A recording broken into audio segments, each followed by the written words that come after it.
James Hyden. Every Sunday night. A lot of love for the cat as well. We've got to love the cat, man. Okay, here we go with this week's amazing. Frankly, this is the best part of the show, isn't it, Rob? Let's be honest. Oh yeah, and 45 in. This is the peak. Yeah. We leave the best till last. This is this week's. It's 8:41, and this is Grumpy Old Man Corner.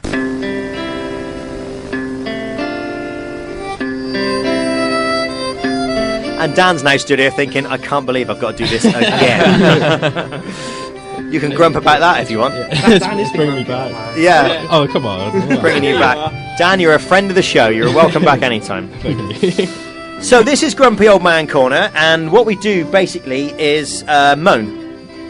Great. Easy as that. Easy as that. Yeah, it's a great idea for a feature. Yeah. Just moan about stuff. Yeah. The idea is basically that it's Monday morning tomorrow and everyone's got to go to work and everyone will be a bit annoyed and it's probably going to rain and the car won't start, whatever. So it's Monday morning, you're in a bad mood. You may as well be in it on Sunday night, quite frankly. Yeah. So it's a good opportunity to get all that out of your system and just moan about anything that annoys you, whatever it is it might be. So given that Robbie Bristol has been a little bit quiet tonight because the band have been in, I would like to invite my co-presenter, Romford's finest, Mr. Robbie Bristol, to kick things off. Robbie, over to you. Okay, so it's bus drivers, and when you get on a bus, I can understand if I got on with a £20 note or even a £10 note, they may be a little bit aggrieved because they've got to give me quite a bit of change and I've not got much change on them. But when you give them a £5 and I need a £4 ticket, and the guy said he couldn't give me change, I just think that's ridiculous. But sorry, hold on. The ticket is £4. So he only has to give me £1 change. And you paid with a £5 note, and you were told that he didn't have the change. As sorry, Danny is desperate to get in on this. Oh my God, I've had that happen to me about 3 or 4 times, to the point where I will walk about for an hour to get where I need to get to now, because there's no point in catching the bus because I actually can't be bothered. So you've had this happen just as well? Principle. Several times. I mean, I can let you say, if it's a £2 fare and it's a £20 note, okay. Yeah, fair enough. But £4 fare, a £5 note, honestly? I had a £5 note for a £4 fare. I will literally go into Tesco, buy a chewing gum with my money to make sure I have the right change so I don't have a Barney with the bus driver. Wow. You do feel that pressure. Yeah, you have the right money. Yeah, it's an intense moment. It is these days. It's one of those first world problems, isn't it? You know what I mean? Well, there we are. That's a whole section of society that I didn't realise was out there. So, well, there we are. Feeling enlightened, Robbie. Yeah, no, it's next good time you guys get on a bus. And bus. this has happened to you this week? Yeah, just a couple days ago. Wow. Well, my flabber is gasted. That's all I can say. Who would like to go next from the band, from Phoenix Club? Who would like to kick off the moaning? I'll get involved. You get involved. Straight in. It's always the drummer. I'm going to keep the bus theme going. Okay. And it's when it's usually on the top deck. Yeah. But it's when you get them little kids down the back playing music off their phones. To my knowledge, headphones were invented for a reason. Yeah. But, I don't see the point. It's always terrible techno as well, isn't it? I'm partial to a bit of techno, or N-dubs. Yeah, that's the one. It's always N-dubs. Yeah, it's a bit of N-dubs. Now you've started me off. Is there a more pointless human being than Dappy? No. Let's be brutally honest. Come on. There you go. I quite liked a couple of his first 2 solo songs. Oh, stop! Someone turn Dan's mic off. Quick. I'm just saying. All right, get out. James, I love your accent, by the way. Which part of Ireland are you from? I'm from the northwest. Donegal. Are you? Yeah. Oh, I love Ireland. It's a beautiful country. Thank you. We'll talk about it off air. Cheers, no worries. Okay, who's next? Well, fun enough, I had another one about buses. You planned this, you lot? No, it's not even planned. Seriously, but when you're running up to a bus stop, right, you get the bus is there, and you literally arrive on time. The bus driver sees you running towards the bus stop and slams the door on you anyway. There you go, and drives off. That's ridiculous. It's wrong.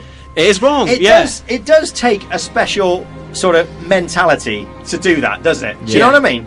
To actually say, I can see the guy, but I'm going to slam the doors on him anyway. Exactly. That does take a special kind of small-mindedness, doesn't it? Absolutely. All right. Dan. Well, it's not to do with buses. Well, we don't want to know then, frankly. Yeah. All right, no, carry on. Well, I thought awkward conversations with taxi drivers because I've had way too many.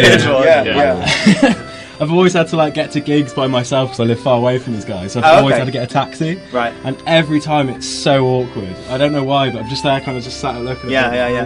The conversations are. It's that old Peter Kay joke, isn't it? Where you get in a cab and you say, "Exactly, well done, my friend." James is spot on it. Yes. Have you been busy? And what time are you on till? It's like Tourette's. You can't control it. You just say it. You know. Every time. Every time, and you don't care. I don't really care what time he's on till. You know, you just do it. Just to make it not as awkward. Exactly. It's still awkward. It's better than silence. The hairdressers are kind of the same thing as well. Yeah. Where are you going on your holidays this year? Yeah. They teach you how to say that at hairdressing college. Is that actually true? Yeah, totally. I believe it anyway. All right, Danny, you haven't been yet. My one's going to be IKEA. IKEA. What have I Controversial. She loves IKEA. No, right. Producer Abbie loves IKEA. It's like a giant kid's playground to a 10-year-old. To me, IKEA is a bit like bed.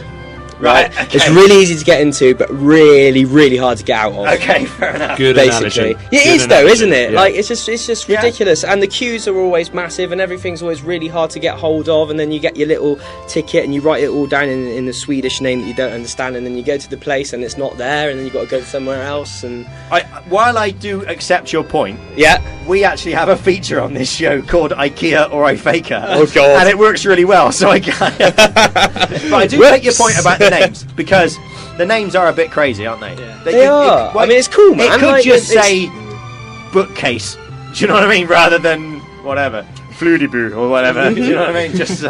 And some of them, I don't believe they are Swedish words. I think they're just collections of letters that have been put together. Someone's randomly chosen. No, speaks a million languages. Yeah, but you don't speak Swedish as well, do you? No, I do speak Swedish now. Sorry, that's a bit too much. Must be the only person that's never been to IKEA.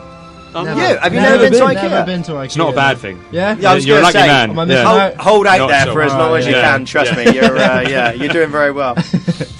Well done. You've retained your accent as well. Have you been over here long? Same as me. Since same Couple of years. yeah. Okay. Since 2011, the end of it. Yeah. I wish I had an accent. I mean, not my West Country accent. A nice accent, you know. Yeah. Just say. Joe, over in the corner, you're being very quiet. What do you want to moan about? Oh, well, I'm going to moan about iTunes.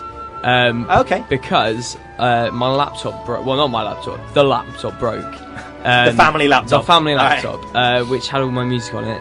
And I thought it'd be quite easy just to move all the music from my iPod onto the new computer. No. But Dan and James are just shaking their heads now. 3 hours like this young man has made this mistake before. It is the most painful thing I've ever endured, and really, I hope to never have to experience it again. It was horrible.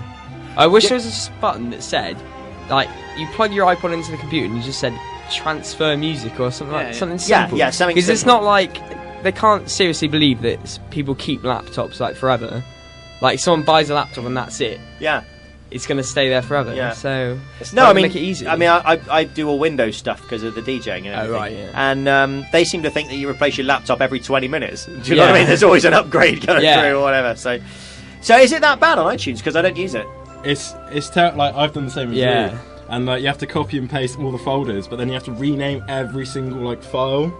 Like that's what I had to do with it. And then like so every every like music file is just like ABC whatever, and then you have to go on and go. That's a nightmare. It is horrible. And you might not know. I mean, I'm not being funny. It might be something a bit underground or whatever. You might not know. Anything. Yeah. Spent like 3 hours doing it today. It was ridiculous. All right, very quickly. We're actually running out of time, but I will just very quickly add this in. I mobile DJ, so I do weddings, things like that, right? I did a wedding last night, and it was great, and I had a really good time. It was a lovely venue. Everything was absolutely fantastic. I will just say that when you take requests and someone comes up to you and goes, "Can you play whatever song?" I will always try to say yes if I possibly can, right? As long as they're nice to me. But I do hate it when they then follow up with, "Yeah, can you play it now?" That really annoys me because I go, no, I'll play it, but I'll decide when I play it, okay? Because I'm the one stood here with the headphones on, and you're the one over there in the middle of the dance floor with a pint in your hand and the trousers off. Do you know what I mean? So I really hate it when they do that, because you might be playing like The Killers or something, and they'll come up and ask you for Jay-Z. And you can't just take that sort of a right turn. You've got to get there somehow. Some sort of logic, vaguely, So when they go, can you put it on right now? I was like, not unless you want to clear the floor, mate. No. So that does annoy me slightly, but it's a minor gripe in my otherwise wonderful life. Exactly. You know what I mean? Here I am on Bradley Stoke Radio, and everything's wonderful. So, well, there we are. That was Grumpy Old Man Corner. Thank you all for your contributions. Do you feel sort of, what's the word? Do you feel like you've, expunged some things from your life that you absolutely, for sure. Better, feeling great. It's therapeutic, isn't it? Absolutely, relaxed. Ready for the week? Ready for the weekend. Ready for a You beautiful feel like Monday. ready for a beautiful Monday. Well said. Who was that? James. Nah, he wasn't. He wasn't being serious though. He wasn't being serious.